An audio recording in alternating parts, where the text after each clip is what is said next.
안녕하세요. 오늘은 창세기 1장 2절을 이제 시작해 보겠습니다. 시작하기에 앞서 많은 분들이 이제 질문이 있었고 또 궁금해 하실 것 같아서 몇 가지 말씀을 드리겠습니다. 기본적으로 우리가 하나님이라고 하면 또 여호와라고 하면 어떤 뜻을 가지고 있는가 구분을 먼저 말씀을 드리겠습니다. 이 하나님이라는 말씀은 이 엘로힘이라고 하는데요. 이 단어는 어떤 의미를 가지고 있냐면 우주적인 어떤 지배자, 이런 의미가 가지고 있습니다. 그래서 고대 근동에서는 보통 신들이 다 복수형으로 나타나고 있습니다. 단수로 가리킬 때 하나님은 이 엘이라고 합니다. 이 엘이라고 하는데 이집트나 또는 그 바벨론이나 곳곳에서는 신이 항상 이 복수로 등장하고 있습니다. 복수로 등장하고 있는데요. 이런 것들을 염두에 주시면 좋겠고, 이 여호와라는 말은 이뭐 야훼라고도 하고 또는 뭐 야훼라고도 하는데, 이 단어는 어떤 의미를 가지고 있냐면 어,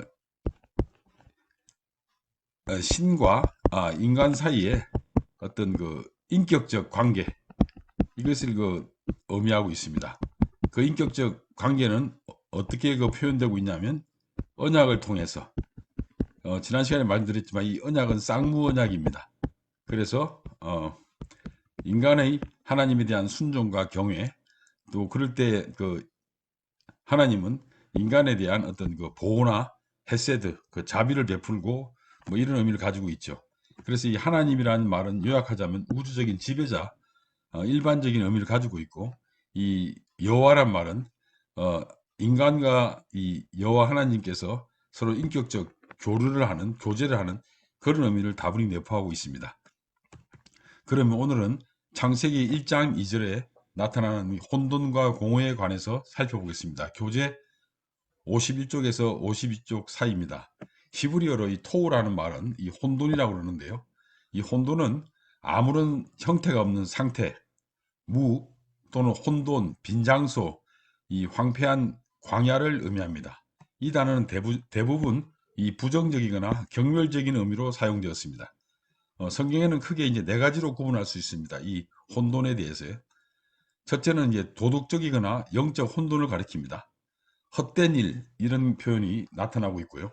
그 다음에 뭐 공허하다, 이런 의미가 있고요. 공허함. 그 다음에 둘째로요, 비실제적인 것. 그러니까 뭐 이 빈 것 같이 아무것도 없는 거죠. 이런 의미를 가지고 있고, 셋째는 불모의 땅, 저기 이제 황무지 같은 의미를 가지고 있습니다. 이 혼돈이라는 단어예요. 네 번째로는 사람이 살지 않는 이 사막 같은 의미를 가지고 있습니다.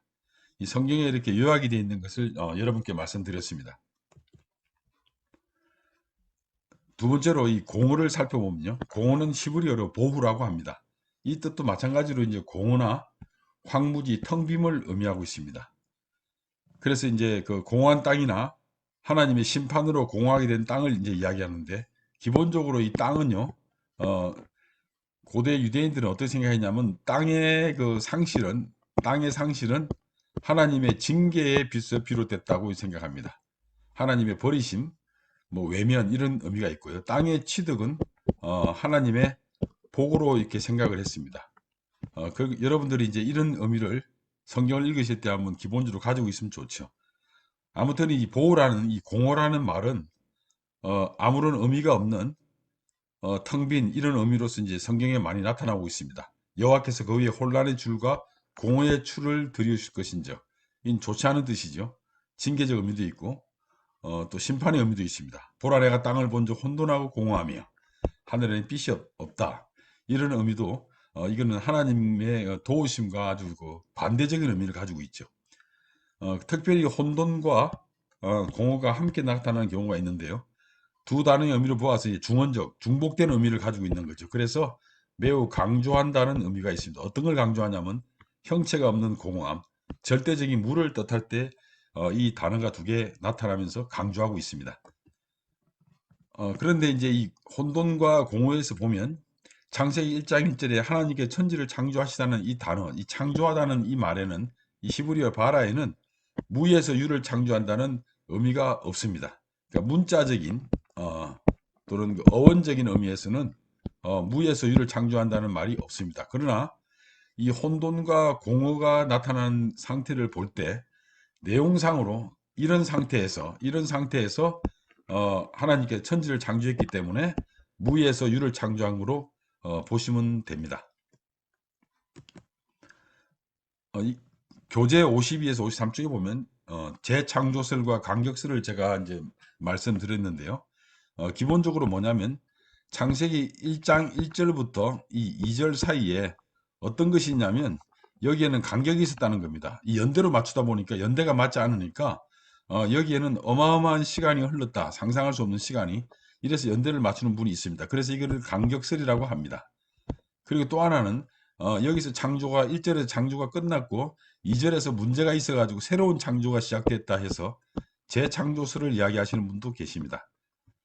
그런데 이것은 뭐 여러 가지 이제 뭐 이론을 제가 제시할 수 있지만 특별히 우리가 계속 진행하는 게 이제 문자적, 문맥적 의미로 시작한다면 여기에서는 이제 약간 이 두 가지 주장이 깨질 확률이 높습니다.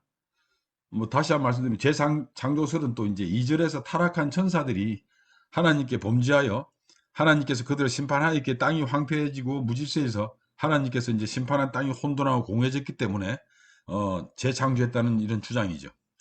근데 이것이 이제 문제가 있는 것이 뭐냐면 이러한 주장들이 히브리어로 1장 2절에 보면 히브리어로는 그리고라는 단어가 시작되고 있습니다. 우리말 성경에 나타나지 않는데 이 그리고라는 말은 외하 아랫지라고 나옵니다. 이렇게 나오는데 이 외라는 말이 정확하게 말하면 이 and라는 뜻입니다. 그리고 하는 이 더라는 뜻이고 이게 이제 변화가 일어나가지고 에레츠인데 원래는요. 이거는 이제 땅이라는 뜻입니다. 그래서 and the earth라고 나옵니다. 그런데 우리말에는 이게 안 나타나지만 그리고라는 말이 있기 때문에 1장 2절에는 그리고 땅이 혼돈하고 공허하며 이렇게 진행이 되고 있습니다. 그래서 1장 1절과 1장 2절은 분리된 게 아니라 문자적으로도 이미 연결된 그리고라는 말로 연결되고 있다는 것을 아시면 됩니다.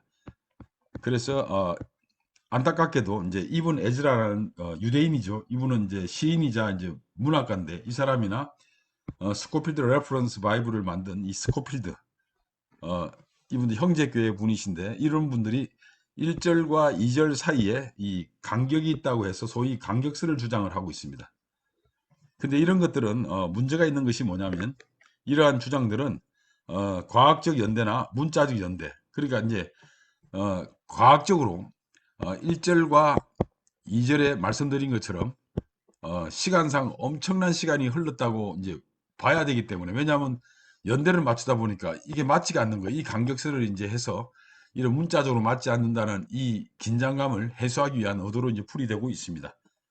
이제 문자적으로는 일단 창세기 1장 2절은 end로 시작하고 있다. 그래서 1장 1절과 2절은 분리되거나 단절된 게 아니라 연결되고 있는 내용임을 알 수 있습니다. 지금까지 시청해 주셔서 감사합니다.